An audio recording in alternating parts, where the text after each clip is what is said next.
Oh, playing a cutesy platformer? Let me show you something interesting. All platformers actually fall into one of three categories: Mario, Sonic, and Kirby. And telling the difference between them is really quite simple. A Hat in Time? That's a Mario. Freedom Planet? A Sonic game, of course. Gurumin: A Monstrous Adventure? Easy, it's Kirby. Why exactly? Well, we'll get to that later in the video, but one important thing to remember is that despite looking like a Sonic OC, Klonoa is also a Kirby game. Now, Gurumin is a funny little game in Falcom's lineup of titles, as it's seemingly a throwaway one-off game that's never really carried any sort of legacy for the company, but it's actually surprisingly important. For starters, it's one of the first games in what I consider the beginning of Falcom's modern era, with only Trails in the Sky and E6 Arc of Nepishdom coming out just before it. But it's also, more importantly, Falcom's first fully 3D title, and one with a full 360-degree camera behind the character too. Something that wouldn't be done by the company again for nearly 10 more years with the first Trails of Cold Steel game. It's also technically my first Falcom title, since I actually got it from a Humble Bundle or something long before I decided to pick up Trails in the Sky on a whim one day. Beyond this, however, there's not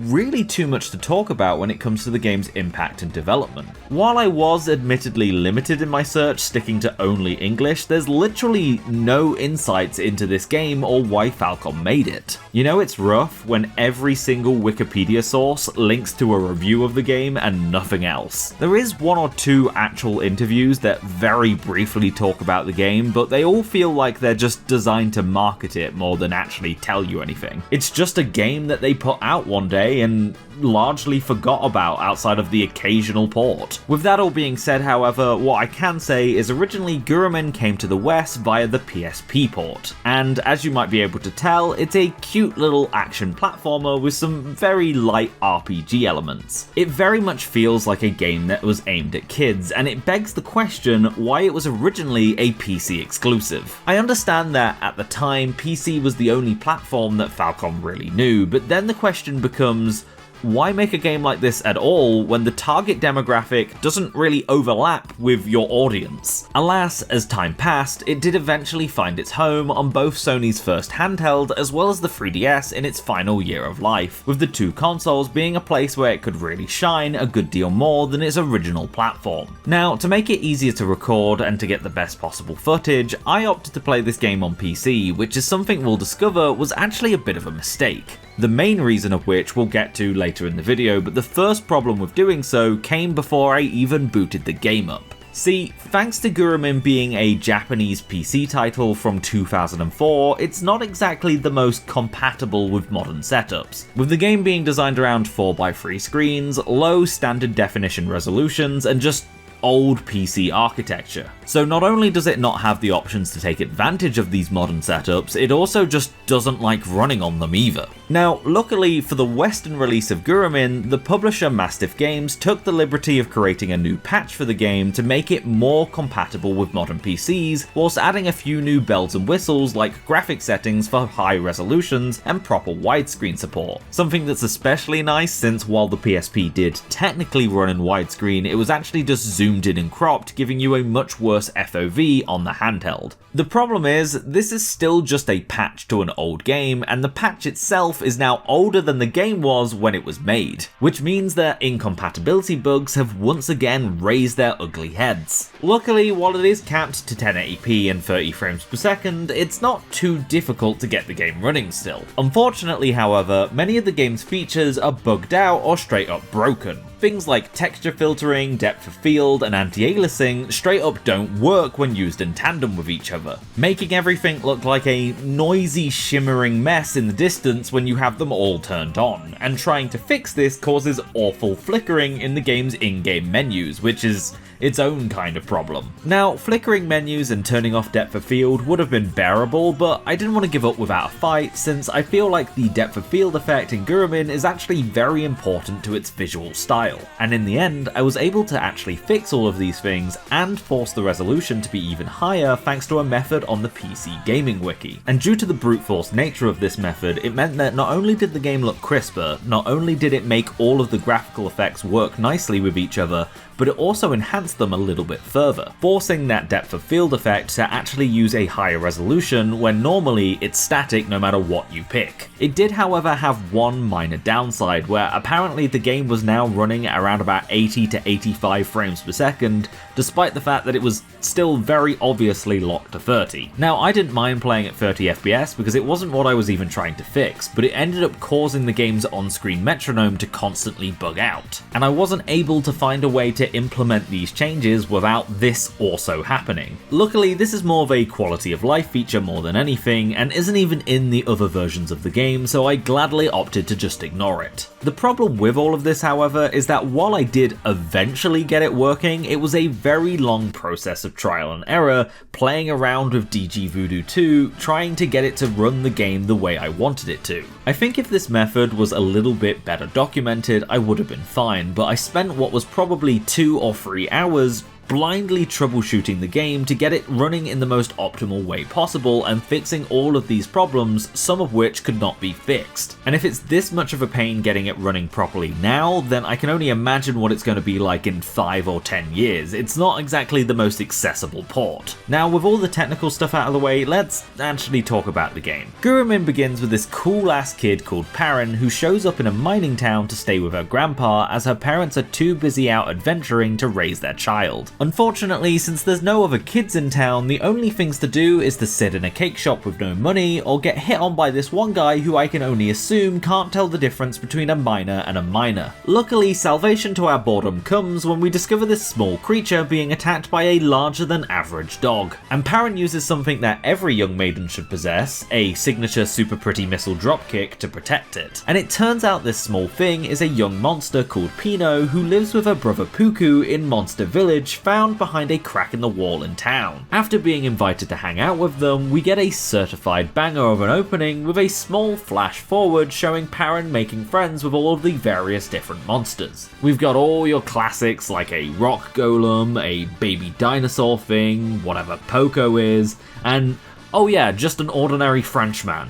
After the intro, we get a scene with Perrin bullying the locals like the awful human being she is until Pino shows up saying that her brother's been kidnapped by phantoms and we need to go and help him. Luckily for us, for some reason, Simone the Driller apparently left his staff here after the end of Gurren Lagann for us to just pick up, meaning that Perrin is now even more capable of taking out the anti-spiral, let alone some silly old phantoms, and thus begins our monstrous adventure. Now, Gurumin is a very simple game since it's primarily designed to be played with a mouse and just a few keyboard keys. Hell, I'm pretty sure that its default setup doesn't even use WASD for movement, as just like Trails in the Sky, you kinda just point and click to the direction that you want to move. Your only other options are jumping, attacking, and dodging, but like every good Kirby game, while it starts out quite simple and continues to be relatively simple up until the end, the fun instead comes from level layouts and gimmicks, as well as a very slow ramp up in strength of the enemies that you have to defeat. The combat, however, is a little bit more involved than you'd initially think. On top of your normal combos, you also have charge attacks, the fully charged variant of which has Perrin channel her inner bison and perform a Psycho Crusher, as well as a few other moves like a homing dive kick and a launcher. The dive kick is pretty cool as it can be used to target enemies in the air, and successfully performing one will allow you to do a double jump, resulting in the move being the main tool in some basic but still incredibly satisfying platforming sections. What really surprised me, however, was the launcher. At first I thought nothing of it, but after using it and trying to do an air combo, I noticed the enemy that I was fighting was beginning to glow.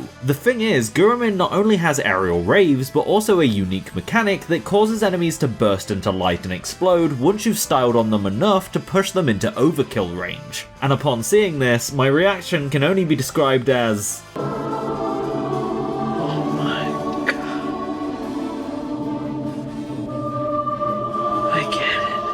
the only other addition to your core moveset is drill parts, which both unlock elemental affinities to your attacks, but also new special moves, almost all of which are performed by attacking while spinning the stick in some way. Be this whether you're in the air, on the ground, or during a dodge. The elemental affinities are quite cool as they provide unique interactions in certain situations, like attacking large bodies of water, electrocuting all of the fish that's in them if you use the lightning drill. And these special attacks are pretty damn useful as they deal good damage whilst also providing iframes, making them very useful if used at key moments. Some of them, however, are locked behind having a higher drill level, which is a pretty cool unique mechanic to Gurumin. As I mentioned before, there's this metronome at the top of the screen that pulses in time to the music, or at the very least should if you don't break it like I did to mine. And performing an attack to the beat of the music will result in you landing a critical hit. Crits, as you might expect, deal more damage, but they also slowly fill up this gauge at the top of the screen that determines your drill level, which is also very handily shown by your drill literally evolving and changing shape. As your drill levels up, you gain access to some stronger variants of your special moves, if you have them, and receive an overall damage increase. And when it's maxed out, you'll also get a little Zelda-like sword beam projectile whenever you attack too. You can, however, also upgrade your drill by destroying various objects in the environment with your charge attacks, which kind of brings us to Gurumin's general gameplay loop. Like any good mascot style platformer, the game is split up into sections with each biome hosting a couple of different levels and a boss fight. You've got a forest, a mountain range, the frame rate dimension, the works. And Perrin, being the menace to society that she is graded on how much rampant destruction she can cause whilst running through these areas. You don't actually need to fill out these requirements, but you do get a bronze, silver or gold medal for beating levels quickly whilst destroying every single pot and enemy that you come across. This unfortunately created a bit of a sticking point for me, since even though you only have to take out enemies in pots, my paranoid ass decided that pots could take many forms. And so I systematically removed every single bit of rubble, flora and modern art that I could find just to make sure I didn't miss anything. And even then, I still did, all the time. The problem this created is that it slowed down my playthrough dramatically, making levels feel much more drawn out, causing longer play sessions to really start dragging a bit. Now, luckily, the medals themselves are mostly unimportant. You can get exclusive headgear from collecting the gold ones, and the silver ones do give you quite a bit of money if you sell them. So for a typical first playthrough, I'd suggest not really worrying about it all that much, as the silver medals are very easy to get and are arguably more useful than the gold medals, as the exclusive headgear is more important for New Game Plus. It's much more important to be drowning in all of that extra cash so you can buy all of your different drill upgrades as well as the headgear that you can get from the regular shop, which is where one of the few RPG elements start to come into play. Each different type of headgear will give you some sort of passive buff, and at first most of them don't do anything too useful. The goggles half damage from falling in water, and the gas mask halves damage from poison, etc. But upgrading them with junk, a second currency that you can collect from armored foes, will make them significantly more powerful as you level them up. Becoming 100% immune to those types of damage is crazy useful, but the real star of the show is the vampire hat. Not only is it stylish as all hell, but it also gives you some of the best passive effects in the game. You get increases to your attack, your defense, and most importantly, health drain on hit. It's the most expensive piece of headgear in the shop, but it's bloody worth saving both your money and your scraps of junk to be able to buy it and upgrade it as early as possible. Since as for the rest, while they can be incredibly useful, they're also very, very situational. But all of this brings us to how does the game actually play. Typically, I like to talk and comment about each individual element and what I liked and disliked about them, but for Gurumin, since it's so incredibly simple and basic, that ends up becoming a little bit tricky. Each individual part of Gurumin is nothing particularly special, but the way that they all converge together is what makes the game what it is. Just like all Kirby games, it's a dumb game for babies. Gurumin is not challenging, it's not ambitious, and it's not really doing anything terribly unique. I thought that maybe the rhythm game crit system was going to be incredibly impactful to the game, like some sort of proto Hi-Fi Rush, but no, it's just kind of there. But that really doesn't matter all that much, because with its simplicity comes the very simple joys of stomping on a chain of bats, or lining up a basic rock puzzle. Yeah, I may have solved it while it was still loading in, but I still enjoyed going through the motions of actually doing it. Running through the environments, listening to a great soundtrack, and very occasionally being treated to as much of a set piece as Falcom could afford that day is just nice. But that does bring me back to the one sticking point that I have, and that's that this game is very clearly enjoyed the most when you've got a handheld that you can frequently pick up and play one level here or there, and ideally in a very casual, nonchalant kind of way. While I did end up enjoying my time, looking back on it, I can definitely tell that every single decision I made to how I played the game was the wrong one. Due to its simple nature, it really does get quite repetitive if played consistently over a long period of time. A problem that was further dragged out by my playstyle, which was only made worse by the fact that after each boss you unlock 2 extra optional stages where you run through slightly remixed versions of the levels you just played, but in reverse. Eidos bless Falcom for being the kings of asset reuse, but Gurumin isn't quite as clever with its reused level ideas as something like Nayuta would go on to be with its different seasons. And playing these same levels after you've just gone through them, since they become available immediately after beating that area's boss, is a very good way of spoiling some of the game for yourself. My advice is to beeline the main plot, and once you gain access to the final boss, then if you're enjoying the game, go back and play through those optional levels in the order that you unlocked them in. That way you give your mind a bit more of a buffer before your brain ends up telling you, wait, we've already done this exact zone. Finally, the boss fights are an area that the game also really pushes the limits of what it can actually get away with. Due to the combat system being what it is, any enemy that you encounter has to have its depth built into the enemy design rather than the combat itself. Since honestly, the majority of foes can be dealt with via just mashing the jump and attack buttons really hard, at least on your first playthrough. And so bosses and some enemies take strides to physically force you to not be able to do this. The first boss is a pretty terrible example of this, since his gimmick is just use a charge attack to strip the armor and then start wailing on him. But the latter ones are much more agile and/or are in specialized arenas that make them much more interesting to contend with. And the likes of the Phantom Prince himself was a particularly fun fight on account that, despite him not really having a gimmick, the man never really gives you too much of an opening before he starts showering you with even more attacks. And just like any good rival style boss fight, you're able to use every single mechanic possible. Yes, even your aerial rave explosion, even if I wasn't able to pull it off. I feel like I've been criticizing this game a bit too much so far, because I do think it's a pretty damn good game, and I think the reason for that is that while the general gameplay loop is anything ranging from fine to good, various other elements are great. And when everything comes together, I'm just vibing and playing along with a game that I can only describe as jolly and whimsical. The art style is basically the precursor to what would be used for the very funnily named Y2, and this look with its cartoony proportions and eyes being rendered in front of the hair is the only time, until they developed their own in-house engine, a fully 3D title from Falcom has had any sort of source to it. Now don't get me wrong, I do love the Eastern Trails games, and I do think they look quite nice in places. A lot of their games did have things when they came out that I feel like even bigger AAA studios were really struggling with. Falcom were out there doing things like HD Towns, suck it Square Enix, and the ability to have characters lie under bedsheets, suck it David Cage,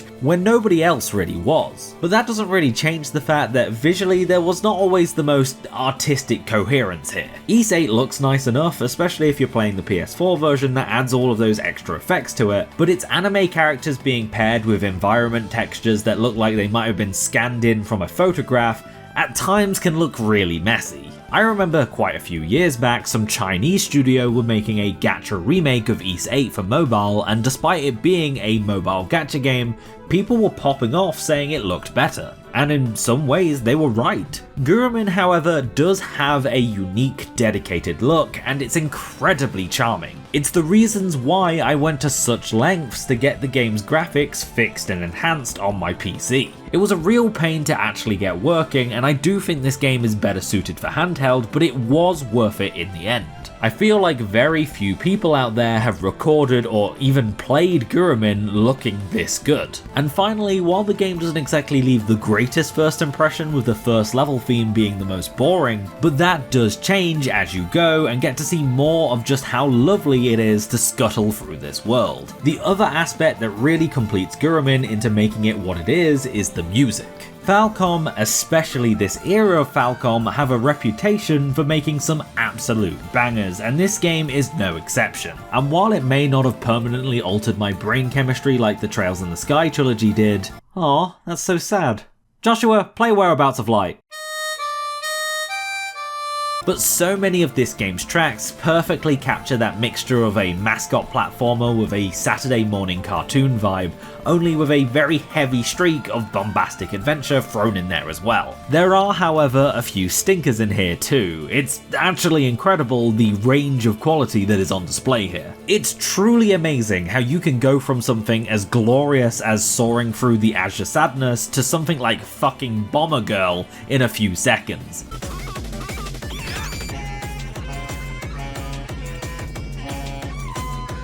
I don't ever want to hear anybody talking shit about Mitsuo Singer ever again. Luckily, we do get to end the game with the secret boss theme to make an end of digging, which is a very easy contender for one of Falcom's best. Speaking of the secret boss, this is where Gurumin truly becomes a Kirby game, which is when the dumb baby game for babies suddenly decides to throw those dumb babies to the wolves and say good luck. This boss is only available to fight after you've beaten every single one of the optional reverse levels, and the area that leads directly to it really makes it feel like something special. You're traversing through a volcano whilst running across the spine of a dragon skeleton, all while it crumbles and falls into the lava below. And upon reaching the end, you meet the one, the only, Killer Bean. Now, despite being incredibly unassuming, Black Bean is an insanely difficult boss compared to everything else in the game. I was just able to beat him on my first try, and I'd run out of all of my resources and was on a sliver of health when I did it. This little bugger will split himself up into 3, attacking you from every single direction,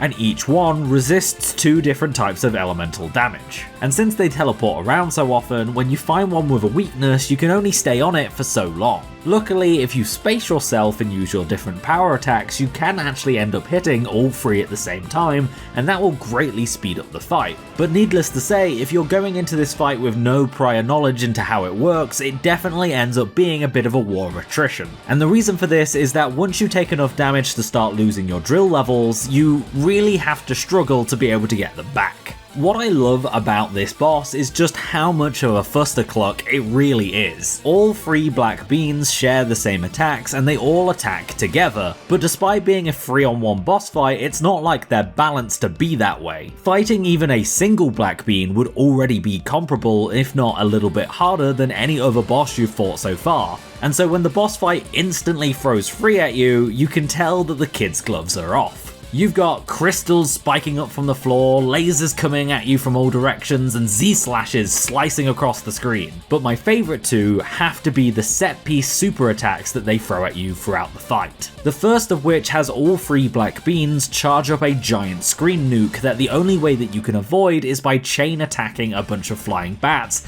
that circle the top of the arena. The timing of this is not super hard, and if you've got the vampire hat, it's actually a bit of a blessing in disguise because it gives you a chance to heal. But there's just something about when you first see this move, when you see the staircase of bats around the edge, and you instantly clock what's going on. It's a very cool set piece move to have in the game this late. The other is another screen nuke known as Neo Galaxy, where all 3 black beans fuse back together and cause the entire arena to fade out of existence as you find yourself in space. From here, blasts of energy start rapidly spamming across the arena and you just have to run and avoid them the best you can. And this move finishes off with all of this energy gathering together to create a huge supernova. This also covers the entire arena, but you can't avoid it by getting up high enough. And essentially the only way to do so is to use your spin attack out of a dodge and use every single possible iframe that you can to just try and tank through it. Something that is straight up impossible if you let your drill level get low enough. And so this fight starts off as a super boss, but then slowly devolves into a war of attrition if you start playing badly.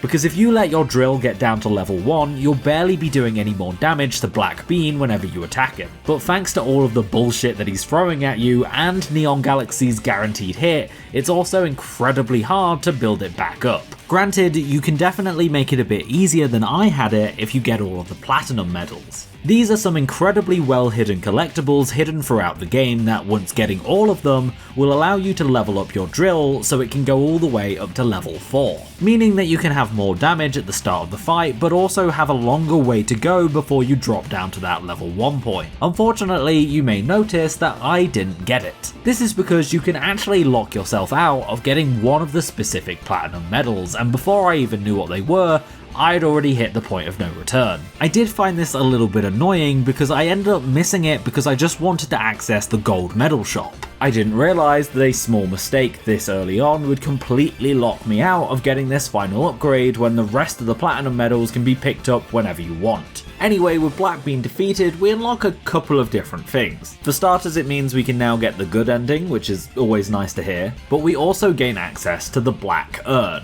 I've not really talked about it all that much since I barely used it, but there's an item in the game called the Monster Urn that allows you to make a copy of one of your friends that you can then use in dungeons. Apparently, your friends will help you in battles and such, but as far as I could tell, they didn't really do all that much. Having the Black Urn, however, allows you to summon Blackbean to jump in and do Neo Galaxy before peacing out, essentially insta-killing any boss that you might come across. This doesn't seem too useful at first since you can only get it by defeating the hardest boss in the game and by a wide margin, but after beating the game you do end up unlocking hard mode, which isn't a huge jump in difficulty, but after beating hard mode 100% you unlock happy mode, and after happy mode you get crazy mode. And it's these stacking New Game Plus difficulty modes that make Gurumin really difficult. They essentially balance the game to accommodate for you having all of that overpowered upgraded equipment, and then continue to make it harder from there. And the reward for doing all of this is that the game actually has a second playable character. She doesn't really play all that differently, she's essentially a different costume giving you some slightly specific unique passives, and is mainly just there to be a